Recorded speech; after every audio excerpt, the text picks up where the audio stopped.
We're here at C2E2 2025 looking for Fantastic Four figures, guys. So we're at the convention with a specific goal in mind. We're looking for Marvel Legends, Fantastic Four, the four main members, bonuses if we can, you know, but that's our main goal, the Fantastic Four. So the Silver Surfer thing was interesting, but not what we're looking for, right? So as we head in here to the Collector's Castle, trying to make our way in, it's a little bit crowded. We see some DC Multiverse, but like I said, man, we're trying to stay on goal and not go crazy. This guy had a bunch of Marvel Legends. I asked him if he had any Fantastic Four, and he said no. It was the start of the convention, but he didn't have any Fantastic Four at this time. So we went to the next booth, and I saw this Jack Kirby action figure. I was really happy when I found mine out in the wild, so hopefully that goes to a good home. We have the Hulk and the Hulkbuster. Moving over to the right, we got some single issue comic books, but at conventions, man, I don't really do single issue comic books. That's just not something I'm interested in, you know, back issue diving. Christian pointed out this one had some video games, but nothing really caught my eye.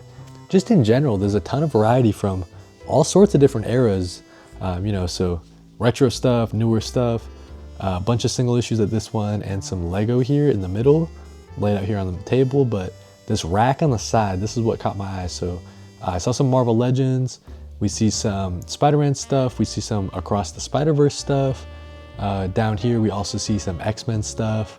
But like I said, man, Fantastic Four, that's the goal. So I was excited when I found this.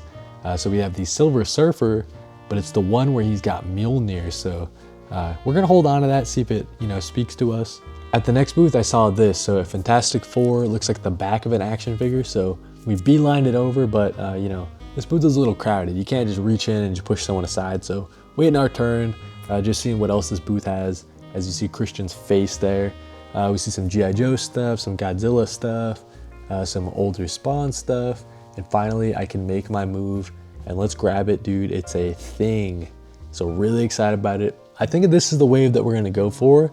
So more of a, you know, modern release instead of this retro thing, right? So I was just comparing them here. I think I like the newer one, so that's kind of what we went for. I asked Christian to hold my stuff, and then I try to work out a deal with the vendor. So even though it was listed at 45, I worked out a deal for 40 cash. Nothing crazy, you know, but this next booth had a bunch of statues. They're looking cool, but I gotta fly home. I can't really bring a bunch of statues with me. They had the Wolverine and Spider-Man Fantastic Four, but I didn't end up buying that one. This next booth had a bunch of Mafex. Well, I say a bunch, but there was only these two kinds, so you know, none of those were something I was interested in, but they had a bunch of other imported figures. The next booth had some more retro stuff, right? So just peeking at these, but then they also had this Invincible dude, but 150 bucks? That's crazy. That's crazy. This wall here, I thought it didn't have any Fantastic Four stuff, but then Christian pointed this out. So an older Marvel Legends release where it has the entire Fantastic Four plus Doom, plus the kids, plus the robot. I kind of regret not getting that, but I don't know if I wanted to go for the older stuff. I don't know if it would pair well with the thing I had just bought. This next thing had a you know, locked cage with a bunch of really expensive stuff, including that Kratos statue.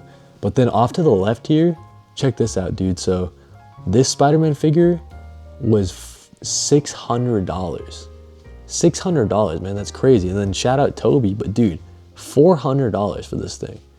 That's crazy, man. So, you know, this is one of the more fun booths to browse, but man, some expensive stuff, man. So we had some single issues. Look at this huge wall of DC Multiverse that he had.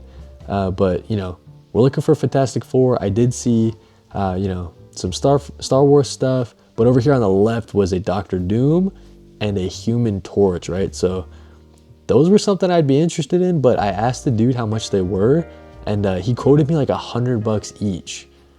So that's really not happening. And then I saw this entire wave of Fantastic Four, but you know, $50, $100. I didn't even ask the dude how much the other ones were.